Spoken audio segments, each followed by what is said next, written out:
Mati kalian mengsaripun dorong.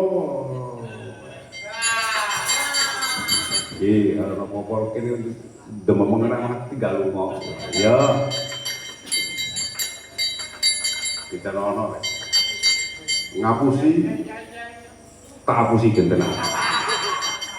TKT ya. Wayange muni apik dong elek. Ngatos-atos, Gus.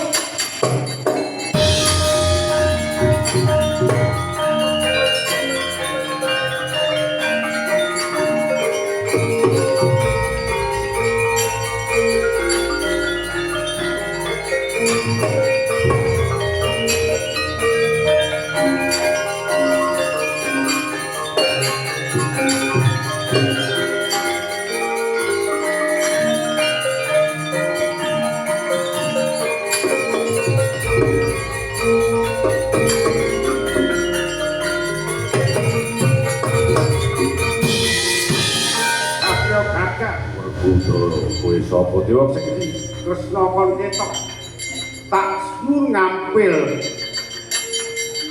ingkang baku mangketen isling Jitapsara bae.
Sakit pinangke kalian dorong kudoro komplit nanging dadosna kawulingan bilih pendhita menika pancen sekti Wadraguna Ndara Janaka Ndara Kudara Ndara Saki sak piturute walah kabeh pramila manggaken menawi boten tumuli angsal jago wah celaka sanget ya yen kono golek pintosan apa monggo pados pintosan wonten punggih namung nderek kewara namung panjenengan kedah ingkang atos-atos bilih kula ingkang dadosaken panjenengan dipunantam sak sami-sami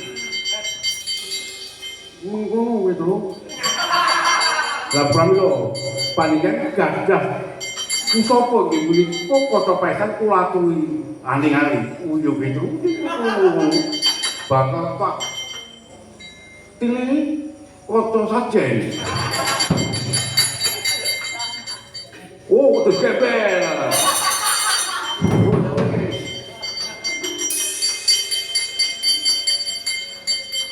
golek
Badrono ya nggih. Kalau anakku sanengi yo kok. Kowe lah malah karo kakekne Semar kuwi kok ndi kowe iki. Wis aja muni tulan-tulan. Akan diak pisan. Wong ketemu boro-boro karo Bagake cium tanganku kepiye wong tuwa malah nantang iki saking dene kok. Mengko tak rebuk karo kowe iki baku gitu. Oh ya. Nek kon mati ya gelem aku. Ngeten niki wau saking Undhale Bawana iki bosipun badhe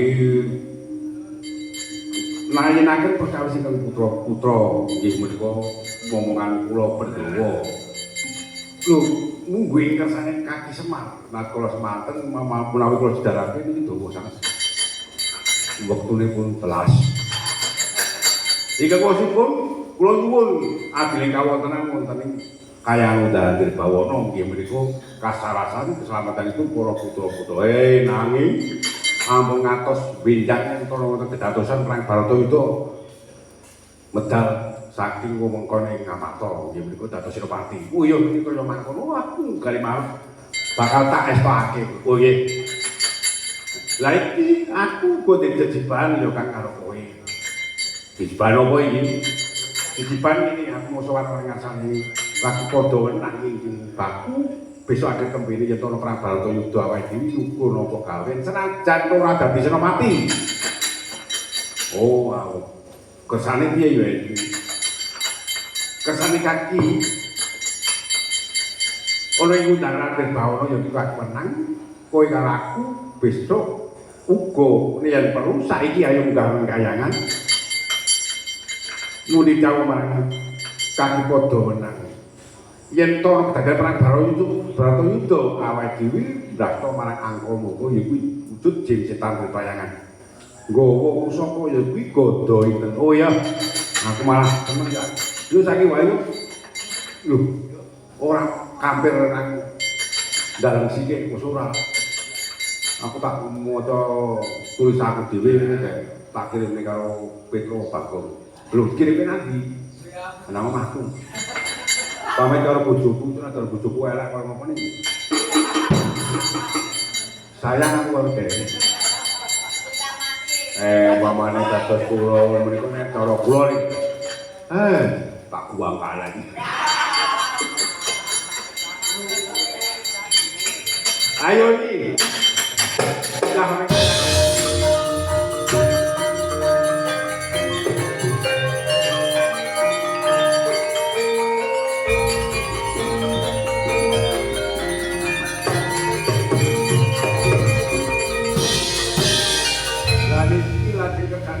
iki ana pendhita ingkang ngancam marang aku bakal ngirim marang Ditapsara lan mangateni sing Ditapsara. Moko kuwi uga wigati. Ora ana iki bisa ngasorake marang pendhita iki mung saka iku yen saka wawasaku iki bisa berasal lan mung nyemung Kakang Swarabatra. Wae, mangke kula idai kae.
Wong lemu aku Semar Reka Den Prayitna.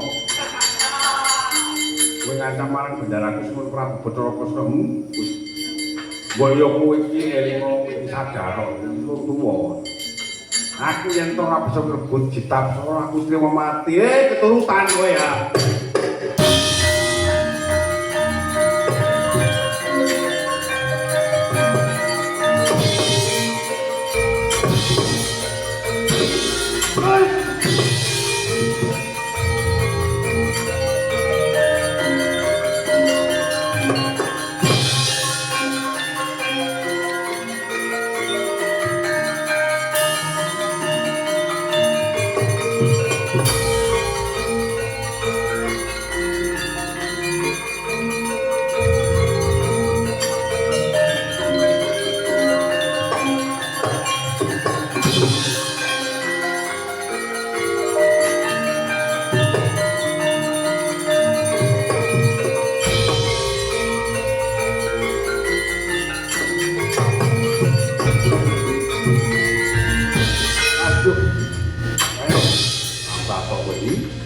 Aku kok langsung ngangkat kok.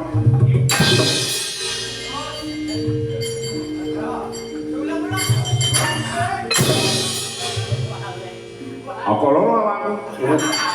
Jebule aku nangis sorry. Ayo sabar to. Trimo tobat wae ora gelem pikan hati-hati. Ilang sipating pandita badar betari gogo.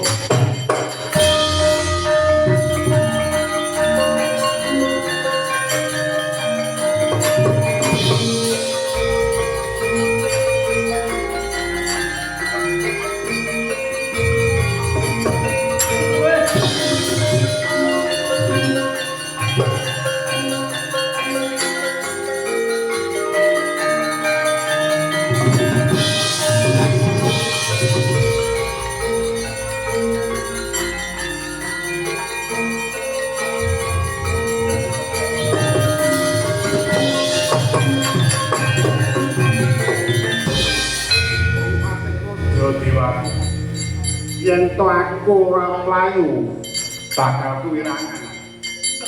Jebul musuhku ora kaya meneh yo Kakang Semar Badono. Lah. Yen kaya ngene iki mesti aku bakal ketekep digompok ewan-ewan.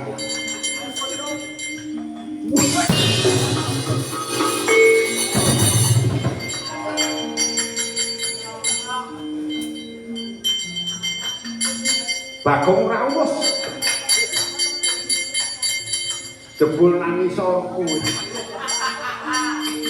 Ana sapa kaya ngono. Nek ora mlayu pirangan.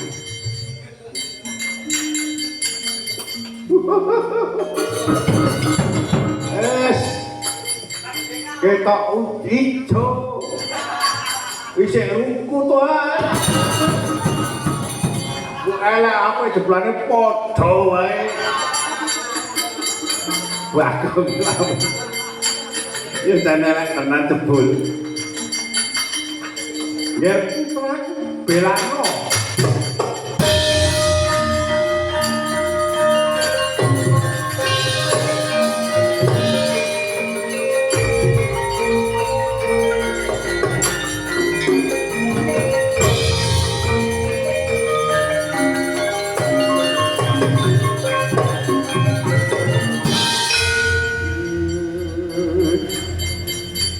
Kang wali sandang wale katon.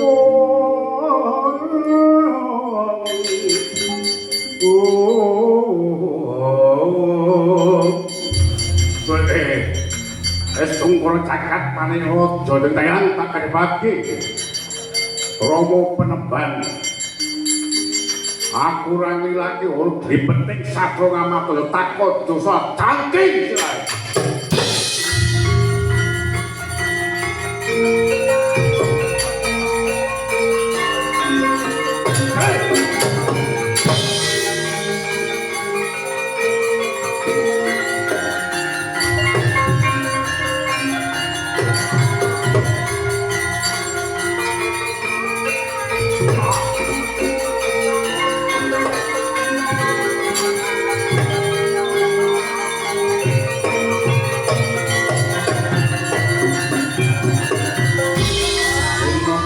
Sampuring wale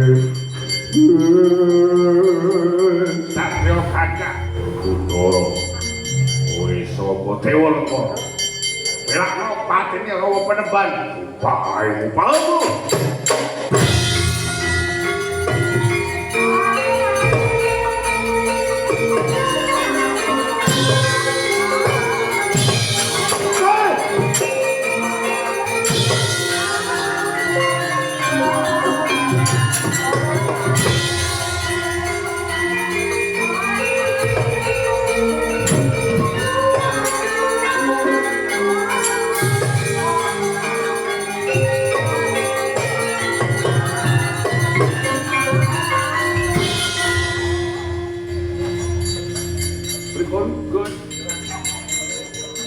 Apur wangsa kalah. Waduh. Nek dene kalah ngoten iki jan repot. Lajeng tos pundi kersanipun Ndara Kudara yen to ngantos kawon kaliyan Narendra mriku. Aku ora kalah. Nanging aku njaluk tulung. Njaluk tulung pripun? Aku njaluk tulung kemandulaku tutungan. Hah? Kemandulaku tutungan. Angko mules. Ora. Aku ora apa-apa. Yakin? Tenang, aku ora apa-apa. Oke. Iku tenan ngono wae ae. Ora apa-apa. Siap le? Yo. Meneh. Belum. Ora durung mangan yo. Lah aku ora. Meneh. Belum. Wes. Wes, aku rusuh aku.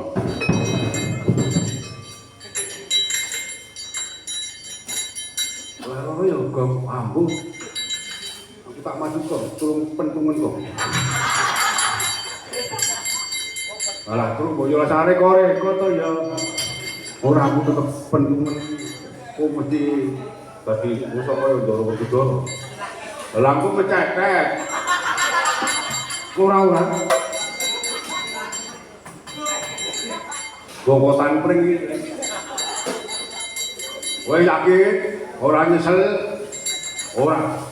Lilo legawa bro tak pasrahke.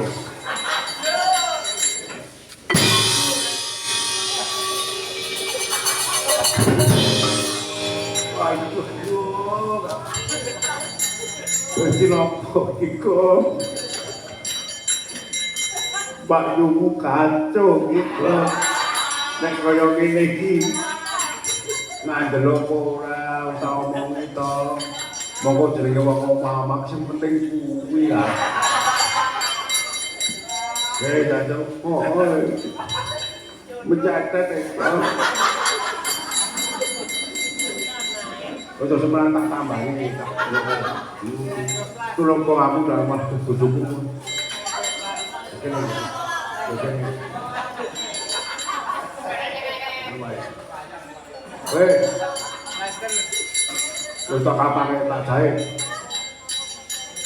Wis kono kek mulai utawa kek ngasuh. Oh iya, matur nuwun yo, Bro.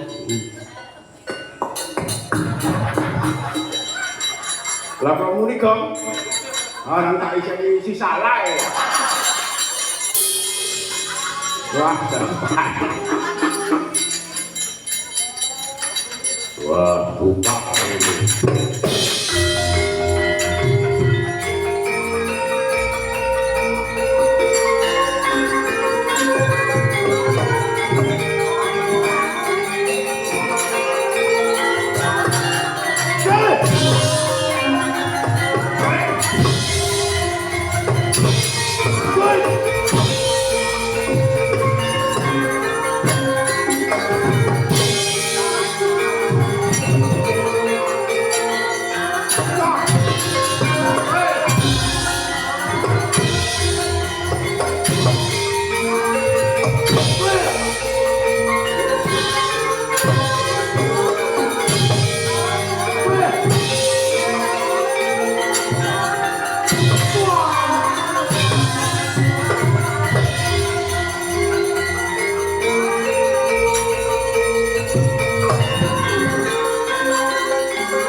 Pati Kanjeng Rama ilang tak kedhepat kowe satriya belakno patine Bapak Prabu.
yen to tak patutake mesti wae aku bakal kewirangan wae para wadya bala buta kabeh ayo enggal mundur ayo bali genti dino males kudu turun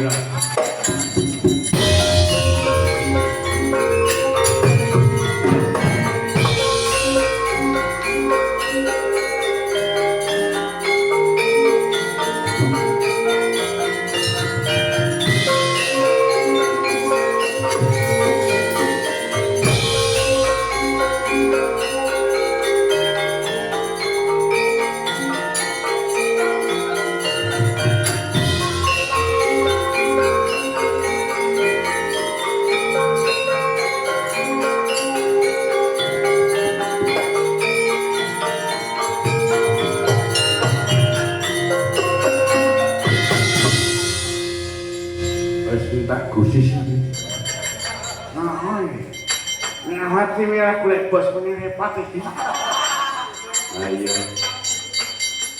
alang piye meneh iki anu sering-sering kali dengan munggah iki nek orang ngurusui repot bali bae